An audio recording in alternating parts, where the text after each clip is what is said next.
আমাদের যে 10,20,379 জন উপভোক্তা তারা বহু প্রতীক্ষায় ছিলেন যে পরিবর্তনের সরকার তাদের পাশে দাঁড়াবে কিনা। নমস্কার, আপনারা যারা আবাসন প্রকল্পের দ্বিতীয় কিস্তির 60,000 টাকার জন্য অপেক্ষা করছিলেন, আপনাদের জন্য একটি অত্যন্ত গুরুত্বপূর্ণ খবর রয়েছে। রাজ্য সরকারের তরফ থেকে এই প্রকল্পের দ্বিতীয় কিস্তির অর্থ উপভোক্তাদের ব্যাংক অ্যাকাউন্টে পাঠানো শুরু হয়েছে। তবে অত্যন্ত গুরুত্বপূর্ণ বিষয় হলো, প্রথম কিস্তি টাকা পেয়েছিলেন এমন সবাই কিন্তু এই দফায় টাকা পাচ্ছেন না। নির্দিষ্ট 2 ধরনের উপভোক্তাদের দ্বিতীয় কিস্তি টাকা দেওয়া হচ্ছে না। আসুন সহজ ভাষায় জেনে নেওয়া যাক ঠিক কোন 2 ধরনের ব্যক্তিরা এই টাকা পাচ্ছেন না।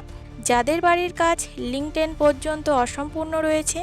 নিয়ম অনুসারে প্রথম কিস্তি টাকা দিয়ে যাদের বাড়ির নির্মাণ কাজ অত্যন্ত দরজা জানালার ওপরের ঢালাই অর্থাৎ লিঙ্কটেন স্তর পর্যন্ত সম্পূর্ণ হয়েছে, কেবল তারাই এই দ্বিতীয় কিস্তির টাকা পাবেন। প্রায় 8 লক্ষ পরিবার এখনও এই নির্দিষ্ট সীমানা পর্যন্ত কাজ শেষ করতে পারেননি, তাই তাদের এই কিস্তির টাকা আপাতত দেওয়া হচ্ছে না।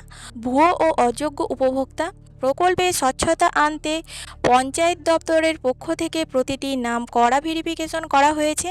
এই প্রক্রিয়ায় যে সমস্ত নাম ভুয়ো বা অযোগ্য বলে প্রমাণিত হয়েছে তাদের চিরতরে, তবে যাদের নাম ভুয়ো তালিকায় নেই এবং কেবলমাত্র বাড়ি নির্মাণ কাজ অসম্পূর্ণ থাকার জন্য টাকা পাননি, তারা যদি লিঙ্কটেন পর্যন্ত কাজ শেষ করে ফেলেন, তবে পরবর্তী ধাপে পুনরায় সার্ভে করার পর তাদের অ্যাকাউন্টেও দ্বিতীয় কিস্তির টাকা পাঠিয়ে দেওয়া হবে।